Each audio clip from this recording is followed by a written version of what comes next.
7 années de guerre. 7 années d'une guerre à la fois pitoyable et impitoyable. La voici vue du côté FLN lors des tout derniers jours des combats à la frontière tunisienne.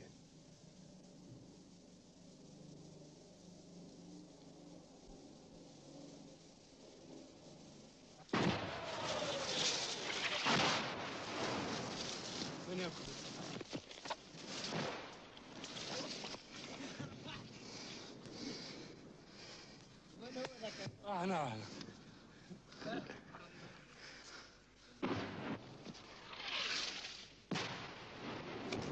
La guerre d'Algérie a duré 2765 jours et 2765 nuits.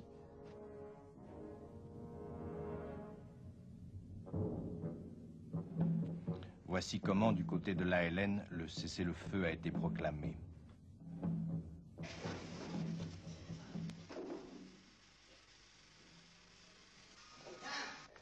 Combattants de l'ALN, aujourd'hui, le cessez-le-feu est proclamé.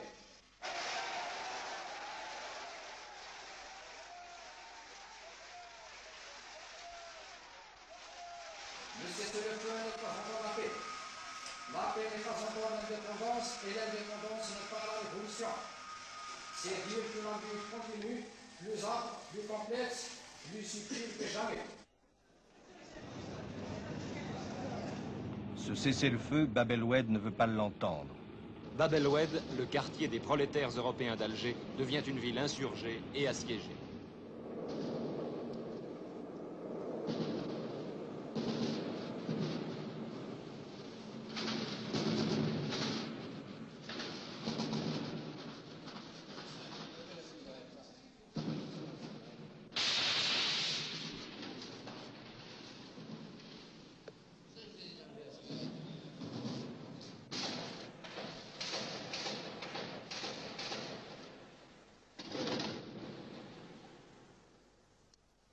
Habitants de Bab el-Oued, les événements du 23 mars prouvent que l'armée et toutes les forces de l'ordre iront sans restriction ni réserve jusqu'au bout de leur devoir. Vous connaissez les garanties qui vous sont assurées. Ressaisissez-vous. Mettez fin au combat fratricide. Pour la grandeur de votre pays, pour l'avenir de vos enfants, pour le monde civilisé qui vous regarde et vous juge, rendez les armes et cessez le combat. Les images qui vont suivre, filmées par notre camarade René Duval, témoignent d'un des moments les plus douloureux de ces années tragiques, la fusillade du 26 mars 62. Le lundi 26 mars, un mot d'ordre rassemble 30 000 Algérois sur le plateau des Glières pour une manifestation pacifique de protestation qui doit les conduire à Bab el-Oued. Au début de la rue d'Isly, face à la Grand Poste, un barrage de tirailleurs musulmans, commandé par un lieutenant français compréhensif, s'est laissé enfoncer par cette marée humaine. Mais 3 kilomètres plus loin, au square Bresson, les gardes mobiles et les CRS attendent les manifestants qui se heurteront là à un véritable mur. À des hommes de sang-froid que rien ne peut émouvoir, pour qui le maintien de l'ordre est un métier. Quelques grenades lacrymogènes arrêteront là le cortège.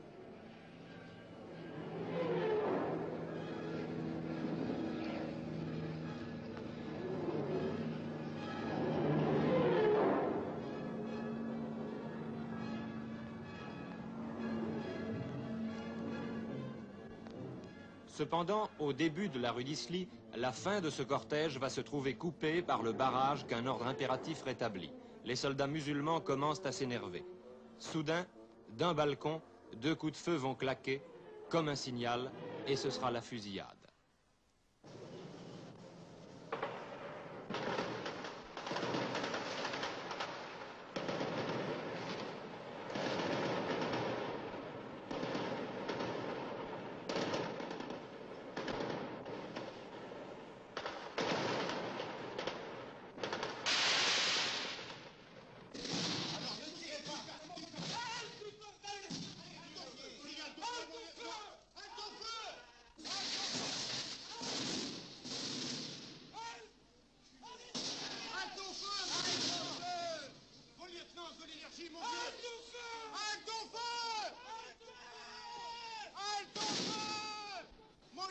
Criez, je vous en supplie.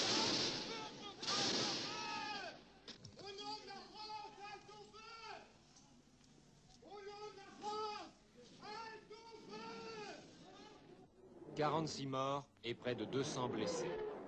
L'Algérie française vient d'avoir ses martyrs. Et les morts inutiles feront réfléchir les uns, raidiront les autres.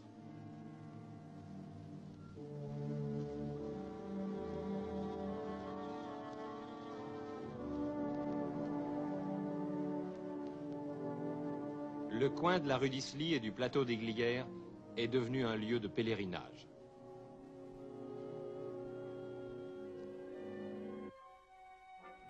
Après cette journée terrible, un grand nombre de ceux qui hésitaient encore à quitter l'Algérie se décident dans la hâte, incertains de leur propre avenir, inquiets, se demandant quel accueil va leur être fait, ne sachant pas la plupart du temps dans quelle ville ils vont devoir habiter, vivre, trouver du travail, un logement.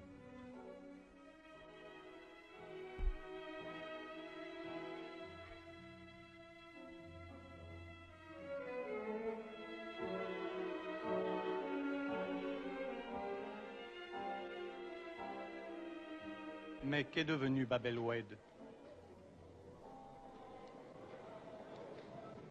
Hier, bastion sacré des Pieds Noirs, Bab el-Oued, c'est aujourd'hui la ruche musulmane. Chaque trou a été rempli instantanément. Chaque famille irlandaise a été remplacée par 10 familles Mohamed. Hier, c'était le linge aux fenêtres. Aujourd'hui, c'est toute la literie au soleil. Réflexe gardé du bidonville et du gourbi. Au milieu de tout ça, quelques Français. Voici l'un d'eux. Ces personnes âgées, nous étions nés tous âgés, nous nous connaissions depuis des dizaines d'années, c'était une affection réciproque. Alors, vous voyez, maintenant, par ce vide, nous ne rencontrons plus ou très peu de personnes connues. Alors ça fait du mal. Ça disparaîtra peut-être à la longue, mais pour l'instant, c'est encore frais. Eh oui. Plus loin dans le bled, voici un homme qui a peur. Pourquoi avez-vous insisté pour être photographié dans le noir qu'on ne vous reconnaisse pas? Eh bien, j'ai peut-être encore une chance de rester ici. Si j'arrive à récupérer les biens qu'on m'a pris, je ne voudrais pas la gâcher. Il reste beaucoup de familles françaises par ici. Les dernières familles sont parties après l'assassinat d'un petit fermier qui habite juste derrière chez moi d'ailleurs. Un jeune couple qui a été assassiné devant ses enfants. Et ça a provoqué le départ des derniers Européens du village.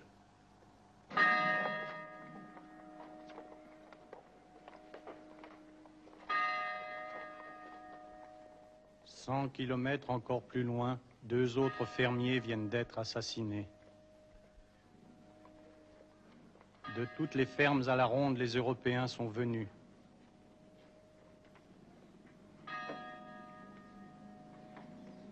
Ils se réconfortent les uns les autres. Ils se serrent les coudes.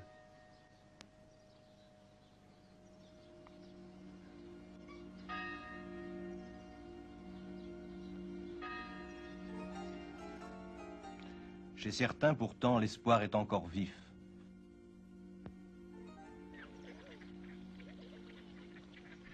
Comment t'appelles-tu? Claudine. Quel âge a-t-elle? 2 ans et demi. Vous avez combien d'enfants? 5. L'aîné à 8 ans. Vous vous plaisez ici? Beaucoup. Vous êtes pieds noirs? Oui. Mes parents aussi. Vous vous en sentez en sécurité ici? Pour l'instant, très bien. Vous voulez rester ici? Tant qu'on pourra, tant qu'on ne nous mettra pas dehors. On continue tout à la ferme comme si on devait rester. On a des orangers qui vont entrer en production. Vous les avez plantés quand? Il y a 2 ans. Ils Ils ont été greffés il y a 2 ans. Il y en a une plantation qui commencera l'année prochaine. Un tout petit peu. Cette ferme tranquille, ces orangers tout neufs, ce jardin, c'était l'exception. La règle, c'était cela. L'afflux des réfugiés, les problèmes urgents et difficiles à résoudre, auxquels s'ajoutait la peine d'avoir quitté le pays natal. Cette peine, un Français d'Algérie qui était en France depuis 2 ans déjà, nous dit à ce moment-là comment il l'avait dominée. C'est par lui que nous terminerons la rétrospective de ces moments si sombres et si tragiques dont 5 colonnes vous fit les témoins.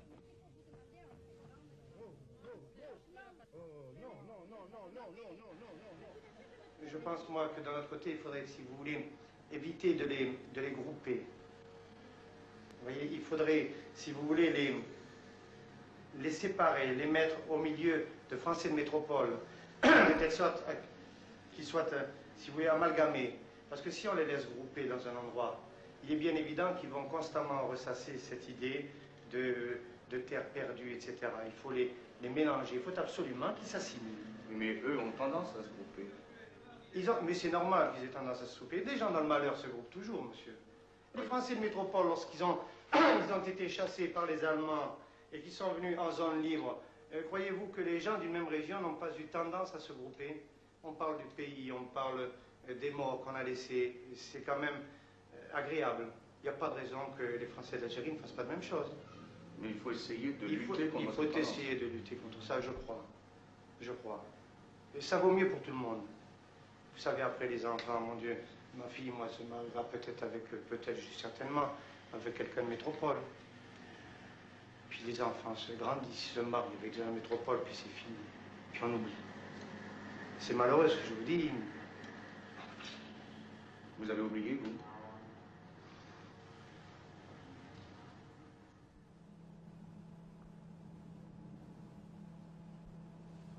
J'avoue que, quelle que soit notre opinion politique, quelle que soit notre opinion religieuse, quelle que soit notre opinion philosophique, on ne peut pas regarder ces images comme nous les avons regardées tous ensemble ce soir, comme nous les avons revues, sans trembler un peu d'émotion. Certaines des images que vous avez vues ce soir ne sont jamais passées à Saint-Colonne, peut-être quelques-uns d'entre vous l'auront remarqué.